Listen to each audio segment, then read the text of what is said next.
नमः शिवाय, जय भोलेनाथ। आप सभी लोगों का मेरे चैनल में स्वागत है। कैसे हैं आप सभी लोग? तो इस वीडियो में जो पुत्रदा एकादशी की जो वीडियो है इसके बारे में बात करूंगी कि जो पुत्रदा एकादशी होती है वो सावन के शुक्ल पक्ष में और पौष के शुक्ल पक्ष में की जाती है। तो जिन दंपतियों को पुत्र की प्राप्ति नहीं हो रही है, पुत्र नहीं है जिनके या जिनको संतान नहीं है, तो वो इस व्रत को पति पत्नी सहित रख सकते हैं। तो अब इसमें जो शुभ मुहूर्त पड़ने वाले हैं, क्या क्या शुभ मुहूर्त रहेगा उसकी बात करते हैं। देखिए, पुत्रदा एकादशी दिन शुक्रवार को रखी जाएगी 16 अगस्त को। तो इसमें ब्रह्म मुहूर्त का समय 4:30 बजे से 5:19, अमृत काल का मुहूर्त 6:27 से 8:02, अभिजीत मुहूर्त रहेगा 12:05 से 12:56। राहु काल का विशेष ध्यान रखिएगा, 10:30 बजे से 12 बजे तक ये समय रहेगा, इनका आप ध्यान रखिएगा। और जो पुत्रदा एकादशी जो है वो 15 अगस्त को लग रही है, दिन गुरुवार को सुबह में लग रही है 10:26 से, और इसका समापन होगा 16 अगस्त को सुबह 9:39 पर। तो उदय तिथि के अनुसार इसका व्रत रखा जाएगा 16 अगस्त को दिन शुक्रवार को, क्योंकि शास्त्रों के अनुसार उदय तिथि में व्रत किया जाता है। दशमी से युक्त जो तिथि होती है उसको त्याज्य बताया गया है। और व्रत का पारण रहेगा 17 अगस्त दिन शनिवार 5:51 से सुबह 8:05 तक आप पारण कर सकते हैं। 16 अगस्त को दिन भर प्रीति योग का निर्माण हो रहा है। 17 अगस्त को सुबह 10:48 पर इसका समापन होगा। ऐसे में विष्णु जी की पूजा का, आराधना का बहुत महत्व होता है। विष्णु लक्ष्मी जी की पूजा का बहुत ज़्यादा इस योग में महत्व होता है। 16 अगस्त को दिन भर जो है प्रीति योग तो है ही, लक्ष्मी नारायण योग भी है।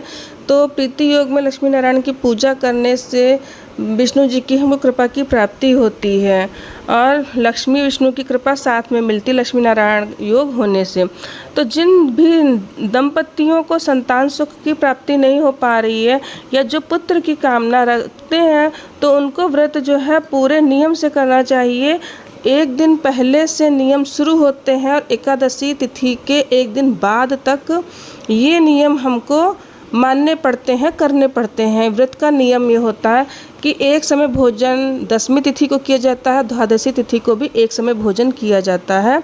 और दशमी तिथि को लहसुन प्याज, मांस, मंदिरा, उड़द की दाल और मसूर की दाल और जो है पराय अन्न का सेवन ये सब नहीं करना चाहिए। सूर्यास्त के बाद भोजन नहीं करना चाहिए। तो ये दशमी तिथि के नियम होते हैं। और चावल भी नहीं खाना चाहिए दशमी तिथि को। द्वादशी तिथि को चावल अवश्य खाना चाहिए। तो हम एकादशी में चावल नहीं खाते हैं, तो द्वादशी में अवश्य खाया जाता है और एक समय द्वादशी तिथि को भोजन किया जाता है। एकादशी में सबसे पहले आप पवित्र होकर गंगा जल से स्नान करिए, आंवले का अगर जो पाउडर हो उससे स्नान करिए। स्नान करके संकल्प लीजिए, साफ सफाई कीजिए और सूर्यदेव को जल अवश्य ही दीजिए।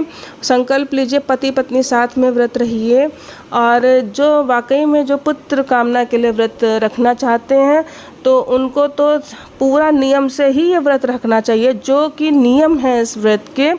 तो नियम जो मैं बता रही हूँ उसी तरीके से रहें। हो सके तो निराहार रहें, नहीं बन पड़े तो फलाहार पर व्रत रहें, दुग्ध वगैरह ले लें या फल ले लें, लेकिन नमक का सेवन बिल्कुल भी ना करें। ठीक है, नमक बिल्कुल भी नहीं खाना है इस व्रत में। अगर जो जिनकी मजबूरी है, जो पेशेंट हैं, जो बुजुर्ग हैं, उनकी बात तो अलग है, लेकिन जिन दंपतियों के संतान की जो चाह रखते हैं उनको नमक का सेवन बिल्कुल नहीं करना है। कलश स्थापना करके संकल्प करके नाम और गोत्र बोलकर, जिस शहर में रहते हो शहर का नाम बोलकर संकल्प लेकर इस व्रत को पति पत्नी सहित करें। अभी मैं एक मंत्र बताऊंगी, उस मंत्र को ज़्यादा से ज़्यादा दोनों पति पत्नी मिलकर जाप करें और ज़मीन पर सोएं तो अति उत्तम रहेगा। और संतान गोपाल स्तोत्र होता उसका भी पाठ करें। ये तो एकादशी व्रत की बात हो गई कि एकादशी के व्रत में आप दोनों एकादशियाँ रहें, जो पुत्रदा जो सावन में होती, पौष में होती है। और हो सके तो वृंदावन में 7 दिन निवास करके आके बिहारी जी के दर्शन, राधा रमण, और राधा दामोदर दास मंदिर के दर्शन करके और जो गोवर्धन पर्वत है उसकी रोज़ एक परिक्रमा पति पत्नी सहित ये मंत्र जो मैं बताऊंगी उसको जपते हुए अगर जो 7 दिन तक आप ऐसा करते हैं तो अवश्य ही श्री कृष्ण की कृपा प्राप्त होती है, उनके जैसी तेजस्वी संतान मिलती है। और अगर जो मान लीजिए आपकी संतान है और उसके जीवन में कोई परेशानी है, कोई दिक्कत है मान लीजिए, तो भी आपको पुत्रदा एकादशी का व्रत रखना चाहिए और मंत्र जो बताऊंगी उसका जाप अवश्य करना चाहिए। तो आपकी जो संतान है वो तेजस्वी होगी और उसके ऊपर से जो दुख है, जो भी कोई कष्ट परेशानी है, वो सब दूर होगी। तो मंत्र इस प्रकार है, ओम क्लीम देवकी सुत गोविंदो वासुदेव जगतपते दे में तनयम कृष्ण त्वामहम शरणम गतः क्लीम ओम।